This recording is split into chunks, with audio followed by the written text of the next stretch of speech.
Like کریں، subscribe کریں، bell icon کو دبائیں تاکہ ہماری ویڈیو سب سے پہلے آپ کے پاس پہنچ سکے۔ اللہ رب العزت جل جلالہ نے جو کتاب ہمیں عطا فرمائی ہے قرآن کی شکل میں، وہ اتنی عظیم ترین کتاب ہے کہ اس کتاب کے ڈائریکشن کو فالو کرنے والا انسان نہ دنیا میں کبھی ناکام ہو سکتا ہے، نہ کبھی آخرت میں ناکام ہو سکتا ہے۔ کم نصیبی یہ ہے کہ الیکٹرانک میڈیا کے ذریعے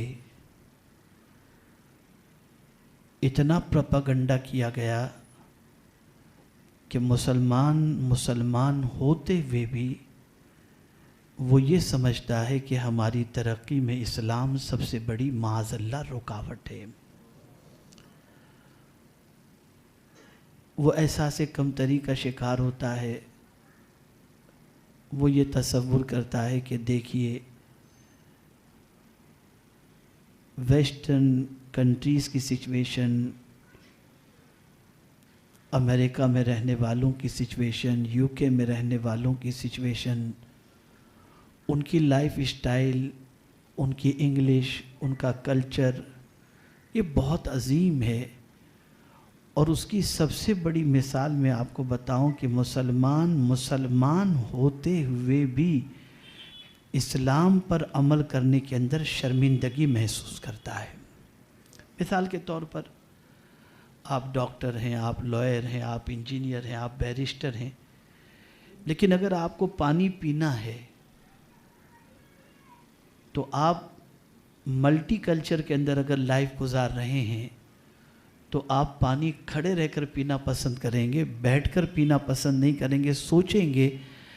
کہ میں اگر بیٹھ کر اسلام کے طریقے پر پانی پیا تو شاید دنیا مجھے بیکورڈ سمجھے گی۔ یہ وہ سوچ ہے جو آہستہ آہستہ مسلمان کو اسلام سے دور لے جاتی ہے۔ مسلمان کو ہمیشہ یہ بات ذہن میں رکھنی چاہیے کہ اسلام نے جتنے بھی طریقے عطا فرمائے ہیں ان سارے طریقوں پر عمل کر کے رسوائی نہیں مل سکتی، عزت مل سکتی ہے۔ لیکن ایک دنیا کا پروپیگنڈا، دنیا کے سرمایہ داروں کی لائف اسٹائل، دنیا کے سرمایہ داروں کی زندگی کو دیکھ کر انسان اس چکا چوند زندگی کے اندر اس کی محبت میں گرفتار ہو جاتا ہے،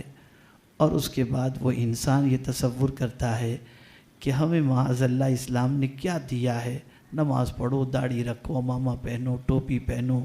زکوٰۃ دو، حج کرو، اس کے علاوہ معاذ اللہ اسلام نے کیا دیا ہے۔ یہ تصور، یہ مینٹلٹی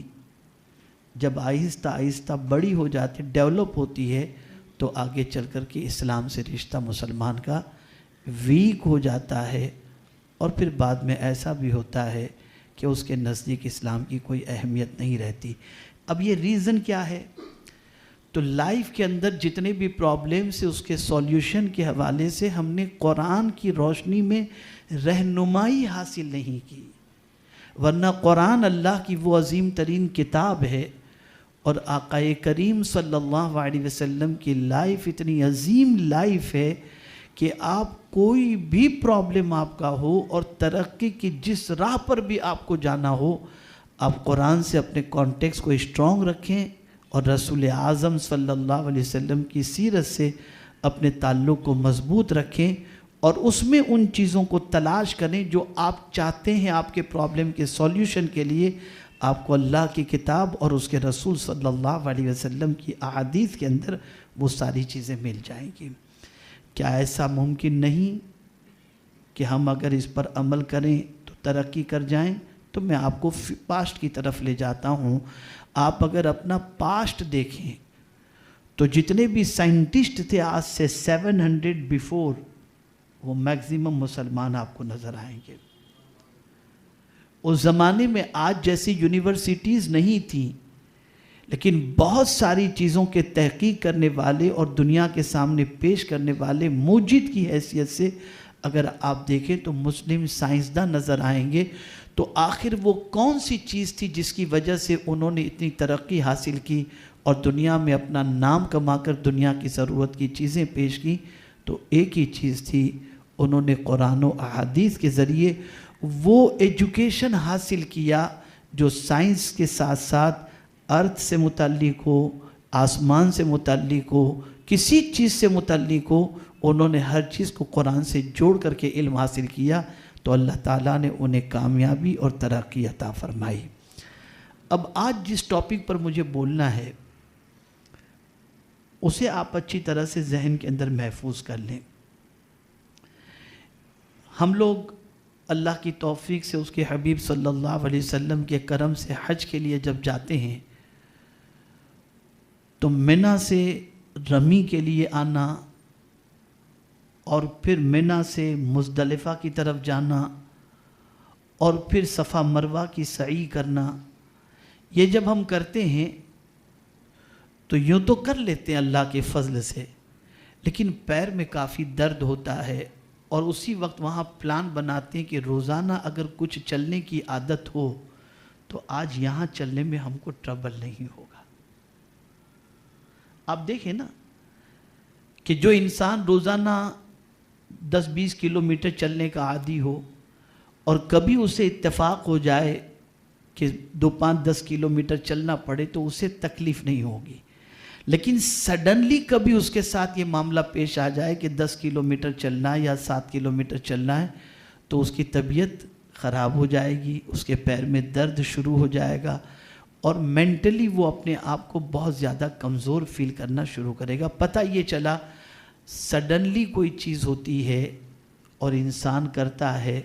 تو اس سے تکلیف ہوتی ہے، لیکن کوئی چیز ریگولر اگر وہ کرتا ہے اور پھر اسے کرنے کا وہ موقع مل جائے تو اسے تکلیف نہیں ہوتی۔ بالکل اسی طریقے سے آپ ذہن میں رکھیں، اگر کوئی کام آپ ریگولرلی اپنی بساط کے مطابق کرتے ہیں تو آپ کو ٹربل نہیں ہوگا، اور اگر آپ سڈنلی کوئی چیز اچانک کرنے کے لیے جائیں یا اینڈ ٹائم پر کرنے کے لیے جائیں تو آپ کو اس کے اندر تکلیف ہوگی۔ اب آئیے قرآن نے اعتدال کے حوالے سے کیا کہا ہے کہ کن کن چیزوں کے اندر اعتدال رکھو۔ اعتدال کہتے ہیں میانہ روی، آپ بالکل سینٹر کے اندر چلیں، بہت زیادہ آپ کوئی چیز کریں بھی نہیں، بہت کم بھی نہ کریں، بالکل مڈل کے اندر آپ اپنے حساب سے اپنی لائف اسٹائل کو رکھیں، تو آپ کو زندگی میں کبھی تکلیف نہیں ہو سکتی، بلکہ آپ کی لائف اس کے اندر ایزی ہو جائے گی۔ آپ دیکھیں میرے پیارے آقا صلی اللہ تعالی علیہ وسلم کے پیارے دیوانوں، قرآن مقدس نے کتنے اچھے انداز کے اندر اس کو ہمیں سمجھایا ہے۔ آپ اسٹوڈنٹ سے بہت سارے اس کے اندر، میں آپ سے بتاؤں کہ جب ایگزام کا اینڈ ٹائم آتا ہے، آپ کے ایگزام کو 15 دن باقی ہو اور آپ کا پورشن کمپلیٹ نہیں ہوتا تو آپ کے مائنڈ پر ٹینشن ہوتا ہے، یہ پڑھوں کہ وہ پڑھوں کہ اس کو کمپلیٹ کروں کہ اس کو کمپلیٹ کروں، لیکن ایوری ڈے اگر آپ نے 2 گھنٹے اپنی پڑھائی کو دیے ہیں تو آپ کا پورشن بھی کمپلیٹ ہو جاتا ہے، اور جب ایگزام کا وقت قریب آتا ہے تو آپ کو صرف ریوائز کا ٹینشن رہتا ہے اور کوئی ٹینشن نہیں ہوتا، اور اسی پیریڈ کے اندر، اسی ڈیوریشن کے اندر آپ کی سچویشن ایسی ہوتی ہے کہ جو سبجیکٹ میں آپ اپنے آپ کو کمزور محسوس کرتے ہیں اس سبجیکٹ میں آپ محنت زیادہ کرتے ہیں، ٹائم زیادہ اسپینڈ کرتے ہیں، اور پھر اس کے بعد جب ایگزام کا وقت آتا ہے تو آپ کا اتنا پریپریشن ہو چکا ہوتا ہے، آپ اتنے پریپیئرڈ ہو چکے ہوتے ہیں کہ آپ کو کوئی ٹینشن نہیں ہوتا۔ دنیا ایگزام کے ٹائم پہ 10-10 گھنٹے پڑھائی کرتی ہے اور آپ 4 گھنٹے پڑھائی بھی کرتے ہیں اور کھیلتے بھی نظر آتے ہیں، تو یہ اسی وقت پاسبل ہے جب آپ ڈیلی بیسس پر اسٹڈی کریں اور اعتدال کی راہ کو اپنائیں۔ آپ روزانہ کا اپنا ٹائم اس طریقے سے اسپینڈ کریں گے تو اینڈ مومنٹ پر آپ کو تکلیف نہیں ہوگی۔ اسلام اس کی تعلیم دیتا ہے اور اس سلسلے میں انسان کو ابھارتا بھی نظر آتا ہے۔ ہماری ویڈیو کو لائک شیئر ضرور کریے۔